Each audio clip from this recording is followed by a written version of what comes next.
Good morning from Chicago. Thanks for joining me today. We are back. We are back after being gone for about a week and a half or so. I left for London on the evening of May 17th and returned this past weekend. Fantastic trip through London, Budapest, and just a great stay. Anyway, thanks for joining me today. This is episode number 2472. It is 8:03 a.m. Chicago time. Beautiful, just stunning weather here in Chicago. Just absolutely wonderful weekend. Clear skies and just 70 degrees or 18 degrees Celsius. Today, it's 8:03 a.m. It is May 30th, 2023. Thanks for joining me. Derivatives trading is not suitable for all investors. Past performance is not necessarily indicative of future results. And I want to tell you that I'm a little bit rusty here. I had to organize a lot this morning to just do the broadcast. It's just so fast we forget how things work. But here we are. We have mild risk on sentiment. The event drivers and the event risk today are related to the debt ceiling deal was reached on Saturday. We knew that. The market pretty much knew that, according to several sources. I wasn't here. I did not follow the market at all. I would log into my app here and there, but in general, I wasn't keeping up. Really needed that break pretty badly. And it was fantastic. It was also my 10-year anniversary with my wife, and it was a nice little escape. So felt like a honeymoon. Anyway, TMI, too much information. So the debt deal reached in principle over the weekend. Still has to pass the House and the Senate for it to be put in place. It involves some spending cuts or freezes, I believe. Also, U.S. Treasury Secretary Yellen came out and said the deadline's not June 1st, it is June 5th. And they would need a debt ceiling hike by June 5th, gives us another week or so. Previous date was June 1st. Softer than expected Spanish inflation, German, French, Italian inflation data due tomorrow. EU Thursday. ECB Simcas expects 25 BPs, basis point rate hike in June and July. And actually, they're pricing in to the Fed Fund futures a slight rate hike as well. So that'll be interesting. More bullish AI speak from NVIDIA's CEO, Jensen Huang, at Computex over the weekend. Computex was held in Singapore, maybe, or something. In any case, NVIDIA, again, hitting the $1 trillion market cap. Insane. Read an interesting article about Cathie Wood and that ARK fund, which, by the way, now there's like an ARK ETF and an anti-ARK ETF. She got out of it and said there's no real hope for better performance out of NVIDIA, and it added something like $590 billion of market cap since she got out. It just goes to show you you can be a superstar for the moment, but at the end of the day, the outcomes are random. It was in Taiwan. Thank you. Appreciate that. Okay, so what do we have left today? We just got the Case-Shiller Home Price Index numbers. We have ECB's Holtzman, Centino, 9 and 9:30. We do get consumer confidence at 10 o'clock. Dallas Fed, which isn't huge. ECB's Villeroy, Fed's Barkin. So it looks like it looks just like when I left. When I left, there were just a billion speakers out of central banks. There was just like a central bank parade when I was leaving, and it looks that way today as well. Industrial production out of Japan this evening, and then China's NBS PMI manufacturing, which is a key number. Pay attention to the rotations. They had gone up a little bit since last week, and specifically in the Nasdaq. The Nasdaq has absolutely taken off. The Nasdaq S&P spread is so unstable right now because of Nvidia. But other than that, we see the S&P's harmonic rotations dropping by about a couple ticks to 5 points. The Nasdaq popping up to 18. Remember, the Nasdaq was close to 30 or more than 30 about a year-ish ago. So the market's still, what this is saying is the markets are still relatively tight or have tightened. And we've kind of seen that through the trading. It was just absolutely boring before I left. And I know the day I left, there was movement, and there have been movement ever since, and it's kind of slowed down a little bit. So hopefully we'll get some movement while I'm back, but you can thank me later. The S&P has a multi-distribution profile, double distribution profile. It's done 201,000 contracts, which is in line with what we would normally expect. 100% of the inventory is long, meaning 100% of the volume that was traded since the session reopened in the overnight, taking place above the close or above the prior settlement. 22.25 points of range, which is meh. It's well within what we would call normal.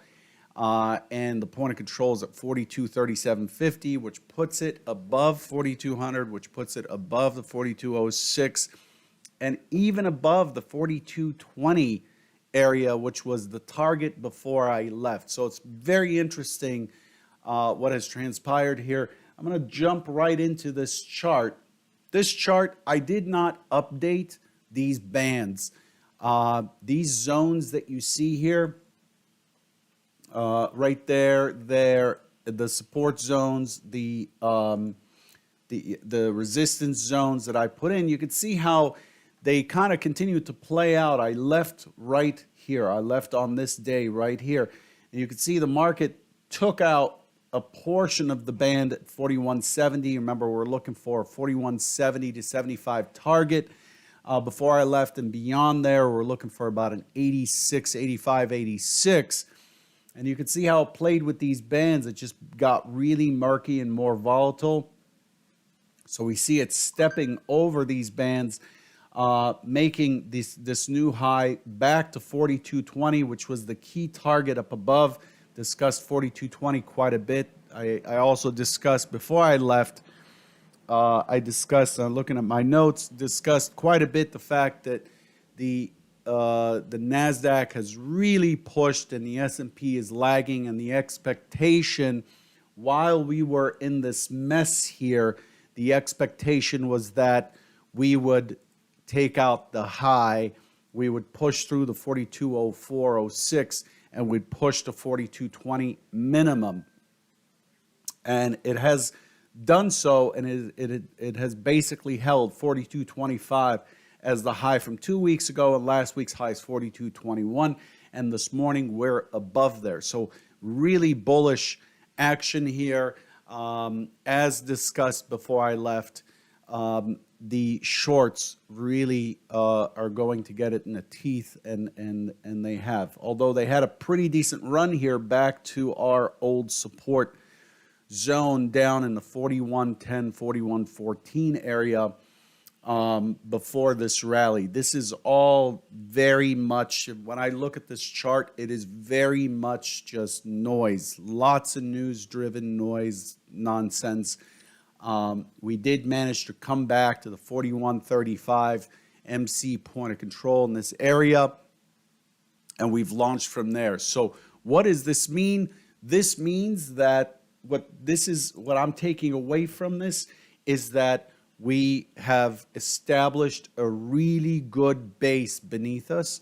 We have created pretty good structure underneath us. There's a little bit of a weak structure here from Friday on the rally. The market already priced in this debt ceiling deal. You know, there are rumors and People are passing information, and so the market's betting on that. But you can see that Friday we opened at the low, and there was a drive. So we have a string of singles. These are not considered, they're single prints, but they're not considered to be singles that portray weak structure.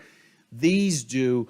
And so we have a little bit of a weak structure underneath 4,200. So any turn down, I would expect it to come all the way back down to that 4,185 area, close the single prints. But other than that, we have pretty strong structure underneath us. I mean, we have a really decent base from an auction perspective, a market and volume profiling perspective that we can lean on, that swingers can lean on, and on the long side. I mean, we've absolutely just traded the living bejesus out of this 4160 down to 4100 area. But I'm not seeing it throttle up. Whereas if you look at the NQ by contrast, look at the NQ, it looks like a whole different market sector. The NQ does leave behind quite a bit of weakness. It's pushing higher on news as well, NVIDIA's earnings and so on. But it does leave behind quite a bit of weakness. You can see there are structures down here that are not so great, and so on. So the question now that's in front of us for this week, and it's a shortened week. It's the beginning of summer here in the U.S. For schools, not the season, but for schools and businesses and so on. It's the beginning of the summer. So the question that's in front of us today is the spread on the S&P, the NASDAQ S&P spread is very thin. It's generally relatively balanced. We often get, I'll show you the spread chart here someday. I'll post it maybe on Twitter or something. It normally has like pretty balanced or some double distribution profiles when you plot the ES against the NQ as a spread. And right now it's super stretched, which means that it's completely out of balance. The spread is out of balance. And what this brings into question is, okay, does the NASDAQ come back down and into line with the S&P, or does the S&P catch up with the NASDAQ? The equivalent of the S&P to where the NASDAQ is on a spread ratio basis is about 70 points higher in the S&P. That puts us at 4,300, 4,320-ish is my estimate, would bring us into line with the NQ historically over the last 252 days. And so the question becomes, if you're a fund or someone who's looking at the bigger picture, you have to be looking at that and going, okay, which one is going to go to which? So there's quite a bit of dislocation. Remember, a lot of the weightings in the NQ are present in the S&P. The S&P, despite the 501 or 2 stocks in it, is driven really by about a dozen of those stocks. And those are the same dozen that the NQ's running on, but the NQ is a lot smaller in terms of an index. So this is kind of a thing that I'm going to be watching. Which side catches up with which. The RTY as an index, not really, it picked up a little bit, but look at how it sold off while the rest of the market was picking up. While the NASDAQ was gapping up and running on Thursday right here, and Friday, the RTY is just not seeing any love, and we know that the Russell's been stuck in this range for some time, and it continues to do so. Pretty rough going for the RTY unless you've mastered the outside-in trade. It really is not a product where you go in and you hammer away on trend. It is very much a liquidity sweep, liquidity check, look for failure, trade the opposite way back to the center trade back to the center and over and over and over. And that's what we've had in the Russell if you're in that product. Crude has beautifully tested the 70 here. Right the day I left, it tested the 70. That was the expectation. It retested the 70. A couple of days before that, it poked through the 70. And the crude has been in a 3-box balance zone, as you see here. And overall, it is really struggling in this area. Crude, you would expect crude to kind of start to push a little bit higher with the heat up across the economy, the fact that tightening is coming to an end, China is back online, and the overall expectation that the deal is being made. There's going to be a slight hit to GDP as a result of the spending cuts, but overall, you'd expect the market, the world, to be ready to take on more production and therefore more energy. But crude is just not participating in that way. It tested the upper box, as you can see right here, and has crossed the range. Crude looks like it is very likely to test this low. The thing with crude, still, if you recall, at the beginning of the month, it had this sweep down of a little bit of a flash drop that was immediately rejected. And then the next day, you had a multi-distribution day up. This is a strong and excess low, but it looks like it might work its way down to 68 here. 68 is the next key test area in crude, and we settled at 72.67, and we're down $2 today in crude, so quite a bit for that product. So that's where we stand. So what's the plan for today? What do we see for today? Let's look at the overnight session here. This is not something you may be familiar with seeing. I've been using an 8-tick point and figure chart. I switched to Renko charts, 4-tick Renko for now, might even drop to a 3-tick Renko. I go to Renko charts because they give me cleaner swings. So you can see the swing, the rotational indicator here kind of looks cleaner with Renko than it does with point and figure. Point and figure's great when you're looking at a bigger picture. When there is movement, point and figure cleans that up, whereas Renko just kind of starts making more and more bars. But because volatility is collapsing, because rotations have dropped from 11, 12 to 5 in the last year or so, before I left, I started to go back to Renko. I've used Renko charts for a long time, from about 2015 to about 2020 or 2019, because the market was a lot slower. And then with the pandemic, it picked up. So I switched to PNF, which is my other preferred chart type or bar type. And so you can see I'm looking at these Renkos, and I'm giving you the reasoning behind it. You can see the double distribution profile in the S&P. You could see us ahead of VWAP in the VWAP in mid for the session. You could see us sitting right on top of a pretty sharp point of control here. So the S&P, the question becomes, if it doesn't run up immediately, if the ES doesn't immediately throttle up, it is very likely to push immediately down to mid VWAP and then be responsive back to Fridays. This is from yesterday. On my other charts, my analytics charts, I wiped that Memorial Day trade away completely. It's not useful to have it. So you can see it doesn't even have a profile. I ignore this. I'm looking at Friday as the last proper day. And what we did this morning is we tested Friday's high right here. And the expectation is, if we don't throttle up and push immediately, we're very likely to take out the overnight low, and I'm expecting a gap to settle trade this morning as the primary scenario.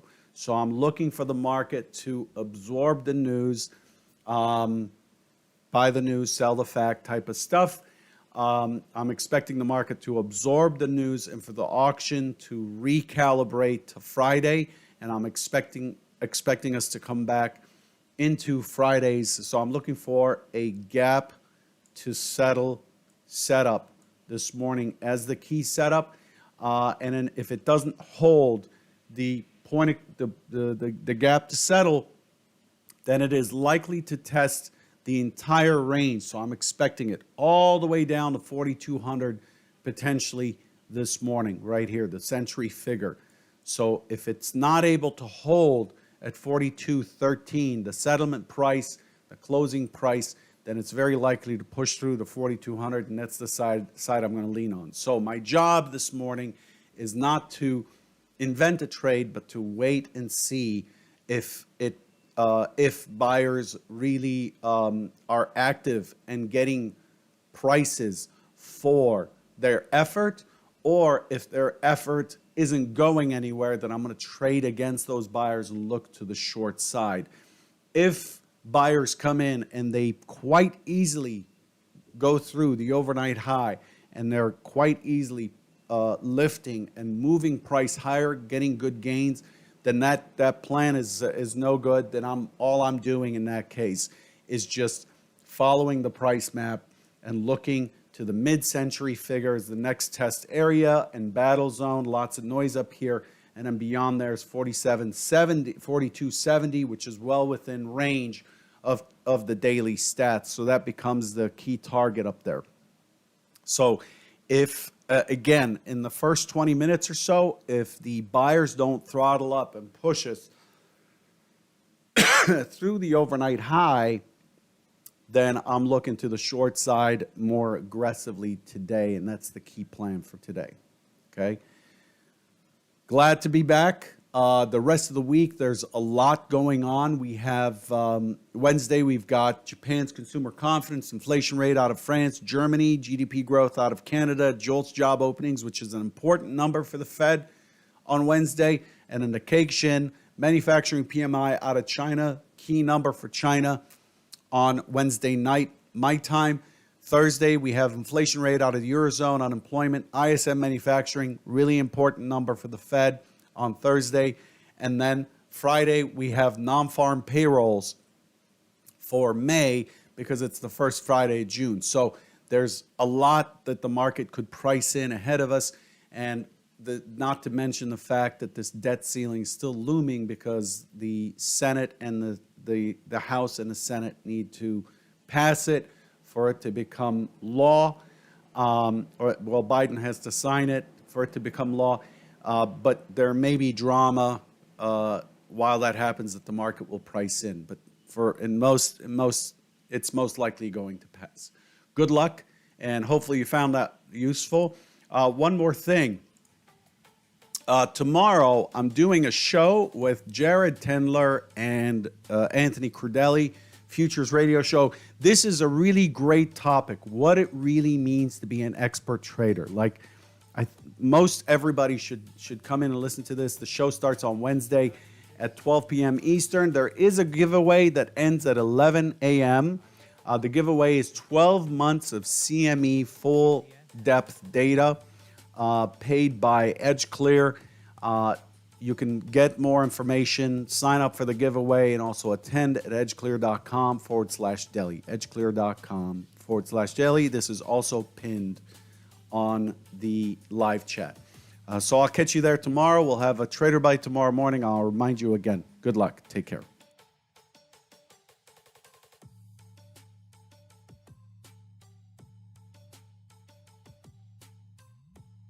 In French energy news, EDF delays the start of the St. Alban 1 nuclear reactor to July the 8th.